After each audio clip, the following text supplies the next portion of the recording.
feel like doing maybe more Q&As? Q&A questions? Ashkan.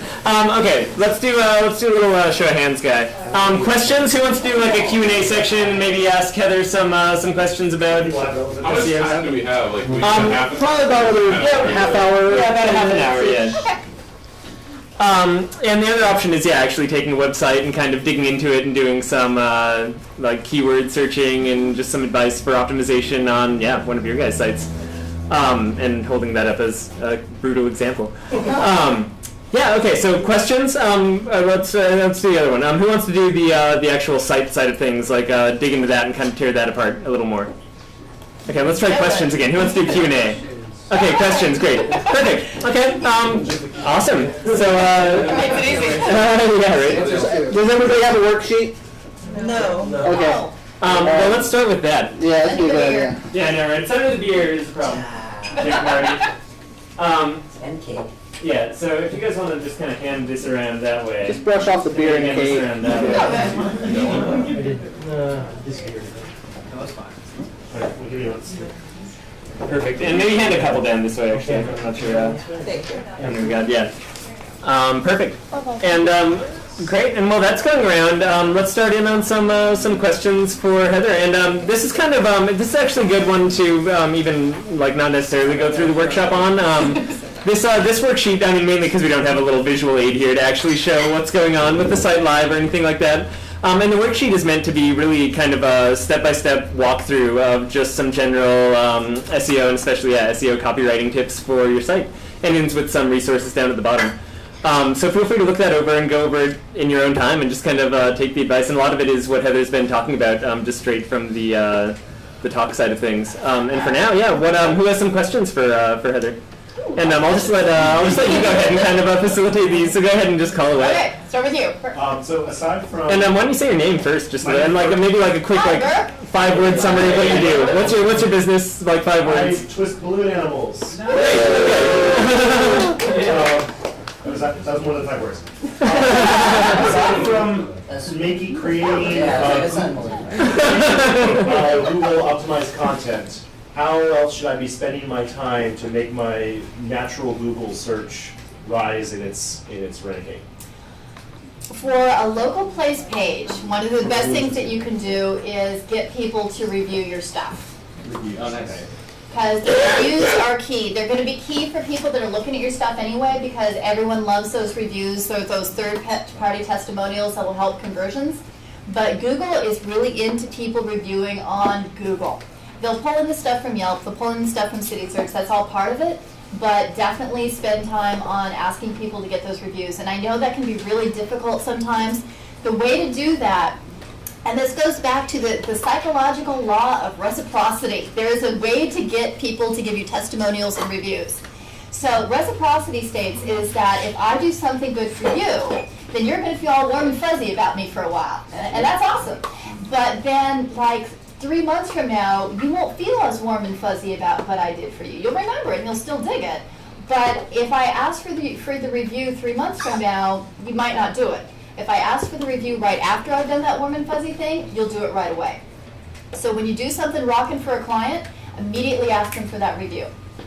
Because they'll remember how good your service was, it's going to be top of mind, and because they have that warm fuzzy, this person has helped me so I can help them, it goes back to reciprocity, it'll be top of mind and they're more apt to do it. What happens to a lot of businesses, especially service businesses, is that they wait. And then they go back to all their clients and they ask for testimonials and reviews and everything else, and the clients, maybe you get 10% of something coming back. And it's something, but it doesn't help you as much as if you ask right away. So I know for a fact that Yelp, if you have like the same referring link to your review page, like let's say it's off of your website, and so people who click through Cake PDX and leave a review on Yelp, Yelp starts hiding those reviews. So do you just say forget the whole Yelp game and just go straight into Google and stick with Google, or do you still find value in those other sites? You can still find value because there's some people that aren't going to look at Google. They might look at Yelp because they've got the Yelp app on their iPad or however they work. So in that case, you might want to just say to have people do it from their own computer. Mm-hmm. And so you can send an email out to folks, like if you're working with folks on a more online basis, that after you turn the stuff and they say, wow, I really dig it, then you can say, can you send in a testimonial review? Here's the link to make it happen and make it really easy for them. What some businesses do, and it's kind of to what you said, is they'll have like a laptop right there, open in their business like it's a Pilates studio, so people can just type in that review right there. And that sometimes might be looked at funny because it's going to be coming from the same IP address and IP key. They might think that it's being gamed when it's not being gamed. So as much as you can, try to get folks to do it off their own computer or somewhere that's not like yours all the time. So good question. Man who's eating cake. Right, there you go. Good salad, actually. Good salad. Okay, yes. My name is Grant, and I've created a card game called Blurble that's coming to market in July. Oh, cool. Yeah. So it's kind of a two-part question. One is, you've mentioned that pictures and video are really important, and my website has some of that, but I'm curious as to, there's this YouTube video, I'm not on YouTube, and there's this YouTube video, and the title is Blurble. And there's this kid who puts a lampshade on his head and just goes blurble, blurble, blurble, blurble. No, it doesn't have that many hits, but it's still above everything. It's above my Kickstarter page, my website page. This is what you offer now. So you need to do the same thing as this already? So I'm wondering, like, if I put up any sort of a YouTube video of the game and play it, is that going to show up above all these other things if it's getting more hits than the Blurble kid? It'll eventually show up higher than the Blurble kid. Why is the Blurble kid showing up higher than my website, which clearly has more traffic than this kid who's got, like, I don't know, 50 or 100 hits? Because it's video. And he's probably been around It's longer. been around for a while longer, yeah. Even though there's video on my website? If you can start the Blurble channel on YouTube, so you have your own channel. Like I have the SEO copywriting channel, and I did that just for branding. Okay. And so that way, that YouTube is going to start associating that, and Google too, going to start associating that word with more you than the Blurble kid. And the Blurble kid will still probably get mixed in with the results. But it's, after a while, it's not going to be as much, especially if you're specifically saying game, because probably most people are going to type in the word game with Blurble as well. Well, it's nice because Blurble's not a real word, so I have that heads up on a lot of other competition, whereas like scooters, there's like... Yeah, exactly. There's not like, Blurble is just this weird thing that means a couple different things to a couple different people, but luckily nobody's really trying to steal that name and take it to the next level or anything. Except for the kid with lampshade. He hasn't thought about that. He's a visionary. I picture him now, like at home, just like scheming his SEO strategies to get back above the game. The other part of my question is, there's my Facebook page, and then there's another one that's also called Blurble that has literally no traffic. It looks like it's been abandoned for a long time, but that also still shows up above mine, which has somewhat regular content, a lot more followers. I'm wondering why that is. It shows up within the first 10 hits, and mine's nowhere. Oh, yours is nowhere. Well, not in the first 10 at least. So it's somebody squatting on the domain facebook.com/blurble, basically is what you're saying. So somebody just set up a Blurble and they're not doing any content on it? Well, it was there before mine was, because when I Yeah. created it and I searched Blurble, it was this picture of Homer Simpson's face that came up. But again, no one going to that channel, or no one, it's maybe got like 10 followers or something like that, nothing recent. And so I'm wondering why that would show up when mine has a lot of traffic, a lot of pictures, and it's constantly building more followers and likes and this and that. So I'm curious as to why mine hasn't gotten above it. What did you name your Facebook page? So it's like facebook.com/Blurble. I don't know, I just named it. I don't think you have. I checked yours out last night. Thanks, Derek. I swooped you out. You're facebook.com/pages/blurble113777445. Yeah. Yeah, you need to shorten that link. How do I do can send that? it. I can. Yeah, we'll send you a little link afterwards or Alright. something. Yeah. Nobody online do that right now. I will personally hunt you down. Second degree blackbelt. I will kick in your door. That's SEO right there. That's right. Strong enough.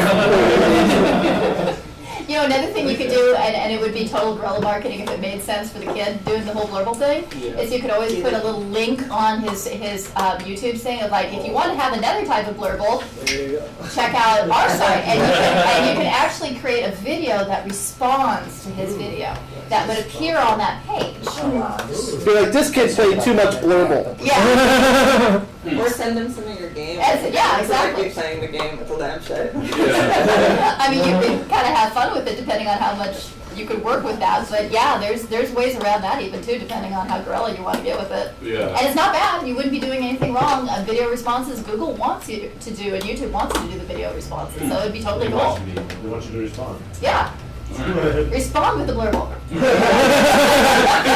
Lampshade on your own head, yeah. Actually, yeah, you know. Because those things are wild and wild. Why don't you the right blurble guy? We have a question hiding in the corner over Okay, there. question number 12.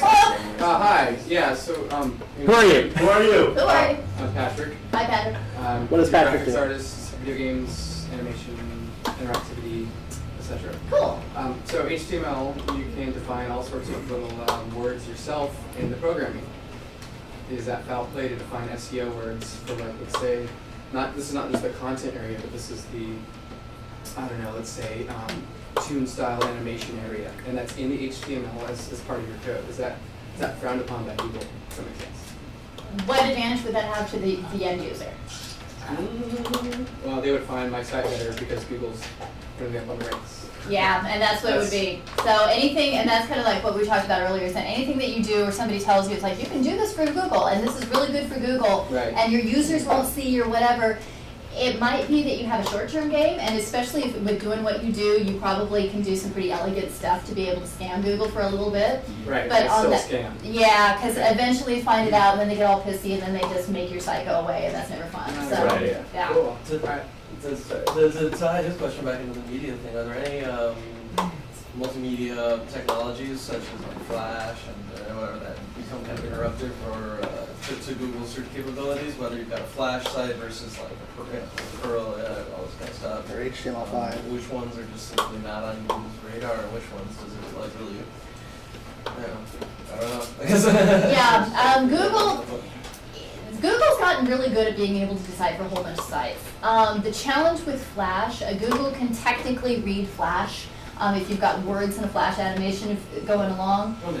The challenge is that it's not really optimizable, if that can be a word, that you can work with it, but if you have a Flash site and an HTML site that are basically equal, just one is Flash and the other isn't, then probably that HTML site is going to position because it's visible content that people can do everything, click on the links and everything else. So Flash is cool, and the swirling graphics and all of that, they rock, and they can add a lot to a site. But when it's all of that, and that's what you see a lot of design agencies, PR agencies are famous for this. When they're all Flash and they don't have a lot of substance to it, then Google tends to not do anything with them, unfortunately. Quick question about tagging video and images. Tags, there's a lot of metadata that come along with images and video. That's worth my time, I'd imagine, to tag a lot of stuff up. If it's on my site or YouTube, I'd imagine it's all part of the whole game, right? Yeah, exactly. So that brings up a good point. So if you're uploading a photo, so a lot of times when we're taking it, have it on our digital cameras, it might just say 573.jpg. So rather than uploading that, you can upload something that is more key phrase rich. So for example, that you to have sewing lessons. So you could have maybe a shot of you teaching a class, and it could be sewing lessons Portland.jpg. And but sometimes what people will do, if you have that really tight and wired, is people might come in on the image search, which is always kind of funky. And they'll come in through Google Images, find that photo, and then they'll find your site that way through the Google image. So anything around video that you're uploading, instead of having the default file name to have the key phrases there, and if you have like distinct key phrases, so like sewing classes Portland, put the hyphen in between, sewing hyphen classes hyphen Portland. What you want to avoid is something like sewing hyphen classes hyphen Portland hyphen Oregon hyphen every other thing, because what will end up happening if you've got someone, and this is for any kind of tag that you write, if you've got someone who is visually impaired and it's being read to them on the readers that they have, then they have to go through and listen to all of that So it's best practices to just make it short, sweet, describe what it is, what the video is, what the photo is, and make sure that you describe the image. If I just briefly expand on this question, I've been in a few different industries, but photography's been my primary focus for a few years, and metadata and tagging was a concern for me because there is that concern about redundancy. Because I'll say, okay, my name's Paul, and then my formal name is Paul O, and then there's photo, and then there's photography, and there's Portland, and then I go out to an event, for example, and across a few markets, there's the performer and there's the venue and all this stuff, and I don't want to go bogged down. I'm doing that with the interest of developing a database to make it searchable via a pull system from the Facebook tags and all that stuff. Oh, So yeah. it's sort of integrated and Droid ready and all that. But in the end, I don't want Google to be like, oh wow, you've got the same tag over and over, both in the image and then on the page, and you're just trying to spam, the engine. Right. Does that happen with metadata and keywords? I haven't seen that happen, but you can always, if you've got that Don't key overdo it phrase. 'cause it's kind of a pain. Yeah, exactly. And if you have a bunch of related kind of key phrases, you can always mix and match and use them that way. And that'll help anyway, because some people might be searching photos, some people might be searching photographs, some people might be searching other stuff. Exactly. So it expands how people can actually find the images that you've got. It's helpful, but I try to standardize it. It's just like a kind of big list by now. Yeah, exactly. Yes. I'm Ashkan, another Floaton owner.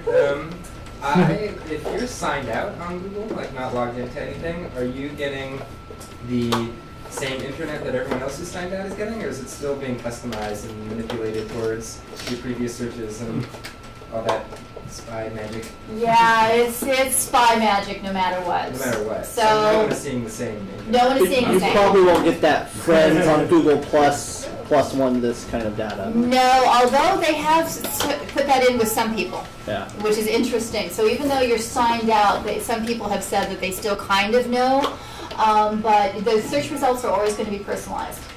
So what I see and what you see, we can be doing the same search, same time, right next to each other. And if you've done a lot of different types of searches than me, then you're going to get a completely different search result than I am. So even if we're both signed out and Magic Burke was the last one signed in, and I'm, about to sign in whatever Jake's doing his thing, I'm gonna see Magic Burke stuff.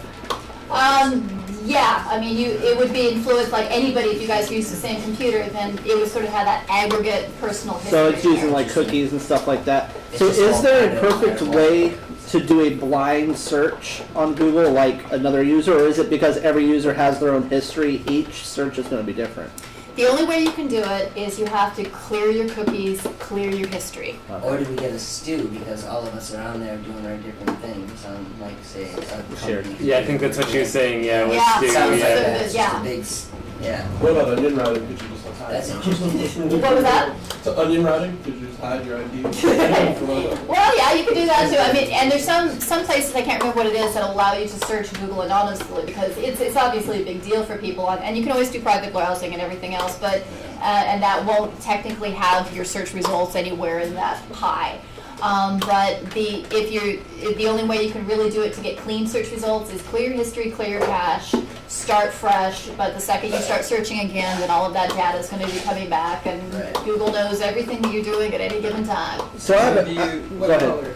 do you try to think about that when you're trying to optimize to people who might, or do you just give up because everyone has all their own history and who knows what's really popping up for them? There's not much you can do to kind of play that game. Yeah, it's harder to do that. Where it gets really hard is if you're looking at search results and I'm like, hey, look at me, I just got you a number 5 results for this, and then you type it and then it's not number 5 for you, it's number 11. It's like, damn. So there's really nothing you can do about that. That's one of the things in our industry that we talk about is that once upon a time it was fairly standardized, so I could say what I'm seeing is what you're seeing is what you're seeing. But now it's so completely different that we just kind of look at sort of general trends. So that's why I was talking about the analytics. That provides you a much better idea about what's going on with your site than the rankings. Rankings are fuzzy, but it gives you sort of a broad-based measurement. It can give you the health of your website. So if you're nowhere to be found in the search listings, if you're like number 20, number 30, then you know that it sucks, and that no matter where you're searching or who's searching, it's probably going to suck for them too. But a lot of times it might bounce. I might be number 3. You might see me as number 7. Not a whole lot we can do about it. So maybe the blurb look is not everywhere. Actually, if you're searching for local all the time, that's my point. Or actually, it's You can conquer that kid, yes. So I have a question here from one of our online viewers. He has a question about, for blogs, how should I go about titling my post to increase views? So having those keywords in your title and so forth, how should he title his blog post in order to increase views? That's a good question. So what the research has shown is that about 8 words in a headline seems to be that magical, clickable amount of words. It's not set in stone. If you have 9, that's not a big deal. If you have 3, that's not a big deal. But 8 tends to be good. And it is kind of a mixture between making sure the key phrase is in there and making the headline seem sexy that people want to click through. So one of the things, if he has a blog, part of the blog template might be that he has maybe the name of the blog or the key phrases at the end of every title, the title of it. The headline sometimes appears at the title is the clickable link on the search engine results page. It's also a back-end coding thing.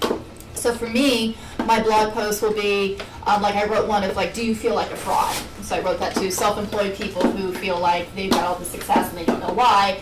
And then I have a pipe and it says SEO copywriting because that's the name of my blog. Right. So that way the key phrase is always represented, but I also have the sexy little title that got people to click So like in through. WordPress, there's that whole separate SEO plugin that has your title and your description and your keyword. Yep, and the all-in-one SEO pack, if you have a WordPress blog. That's the one I was talking Yeah, about. that one is really good to use because it allows you to control that a little bit more with your blog and gives you sort of more juice that you can work with. So what about tags? What importance do tags have other than maybe finding other blog posts with similar, tags on it? If you have the row across your bottom of your WordPress blog, like tagged in social media, tagged in entrepreneurship, stuff like that. Tags have any importance? It's good for people to orient people. Okay. And that depending on how that key phrase, if you've got the tags you mentioned with key phrase, that key phrase might help it pull up a little bit more. So I noticed with like my search results and things that are tagged a certain way might show up in the search results a little bit differently. So it's certainly something to do. But the thing to really focus on is when you're writing your blog post and writing your sales page, to spend a lot of time on your title. So, and that again is that clickable link, because not only will that help the search engines realize, okay, so this is a post about flotation tanks because flotation tanks is in the title, so they get it. But also it is what Yahoo used to call the clickability of the title. So when you're looking at the search results page, all of those are basically like headlines. So you are competing with 9 other people on that search results page for the click, whether you're number 1 or number 10. So if you can write something that's a really good title, which is sort of like the same thing as a headline, to get that click, and it has the key phrases in there, then that's going to get people to click on your post over the others, even if you're not number 1. Okay. So if you can perfect how to write titles for your site, and you've got the content down, but you have really good titles, then you are right there. You are doing exactly what you want to do, because you want to grab people off that search results page as much as possible. It's your first opportunity for conversion. I take the online thing, that's cool. Yeah, right. We have a few viewers. Great, and we have about 7 more minutes, so just a few more questions. Wow, did anyone have? fast. I know, right? Yeah. You said that video and photos were real great grabbers for finding people in searches. Do you have a recommendation of like how long a video should be, or like possibly like image size relative to good search results? It depends on your audience, but there's a guy who wrote sort of the Bible for video, and I think it's called YouTube Marketing in an Hour a Day. I think that's right. His name is Greg Jarboe, Jarboe. And he talks about having them at about a 3 to 5 minute mark, because people start to zone out and they're not really tracking anymore. So if you see a lot of the most popular videos, a lot of times they're short, they're impactful, they're to the point. What you might also want to do, and this is really, really hot for SEO as well as conversion, is you don't have to transcribe the video, but you might want to have a write-up of what the video is about.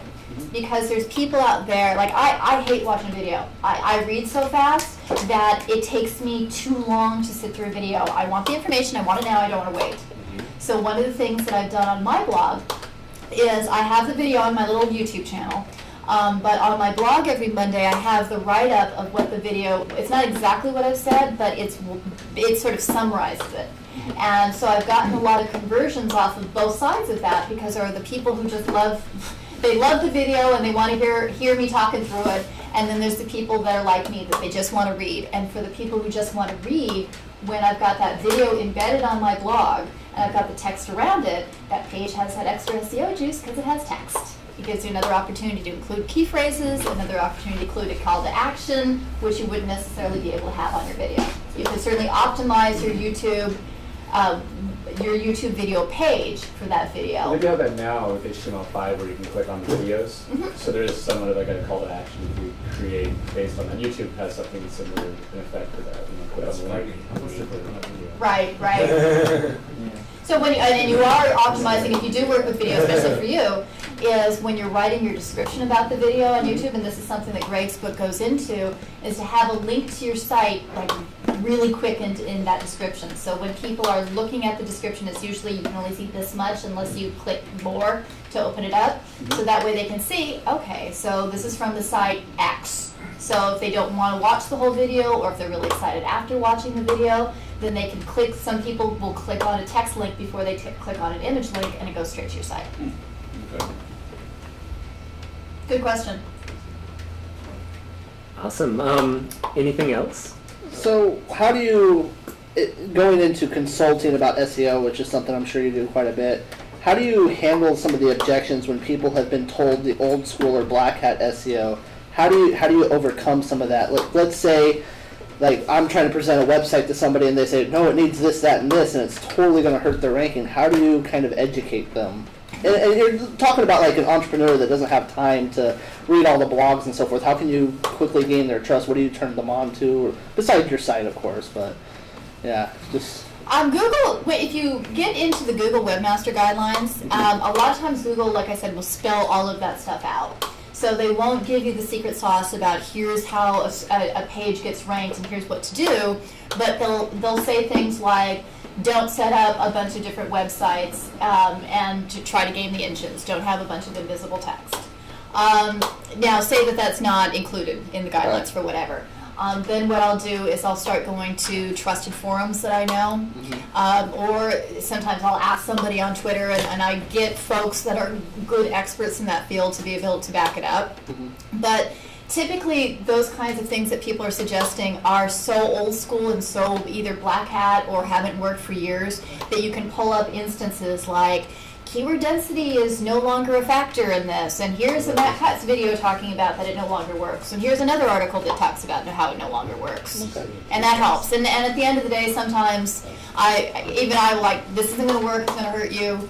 I can't take your money, and I walk away. And it's amazing when you say, I can't take your money, and you walk away, and suddenly they start to believe you. Well, the reason I ask this is my friend owns a martial arts school, and he has a third party do his website, and it's completely horrible. Aww. And I try to sit back and tell him, hey, I don't have the time to do his website, but you need to ask her to change the copy on this, do that, even write the copy and give to her, and she always comes back with, that's not how you do it, this is how it needs to be, have a lot of keywords on it. She's the webmaster who controls his website, and he really just needs to take his business elsewhere. But I thought if there was a last-ditch effort to regain her confidence that he is a customer and he should have what's on his site, but yeah, sometimes it's just the third-party references. But I've dealt with so many folks too that they're just set on this is how it's going to be and this is what they believe, and they don't want to ever change that, and it ends up hurting a lot of their clients too. It really sucks. Yeah. Great, and I think that's about all we have time for tonight for the Q&A section. Thank you guys so much for coming out, and thanks again to Heather and Lloyd as well. Yeah, absolute pleasure having you here. And make sure you check out her website. It's on the sheet, SEOcopywriting.com, and I read it before I even met you through Float On. Oh, that's wild. Yeah, it's like I said, it's one of those things that I didn't know anything about, so I started slowly educating myself through your blog posts and a couple of others like SEO Journal and stuff like that, and it was just kind of like I kept gravitating towards yours because you did provide the video and the transcript, and so I just wanted to say I was a fan before you. Oh, cool. That's awesome. Awesome. And yeah, once again, we are donation based, so yeah, before you take off, feel free to toss a couple buckets in the little donation jar right there. It keeps us going, keeps the cake coming. Yeah. And yeah, I'm We gonna also be take Square if you have a swipeable. yeah, we do take credit cards. card. And yeah, I'll be sticking around for another beer afterwards. I don't know if you're gonna hang out or if you have to get out of here. I'll now. be out for a little bit. Sure. Awesome, yeah, so if you have any more questions or just want to thank Heather in person, yeah, feel free to kick it for a little while afterwards. And thanks so much, guys, for coming out.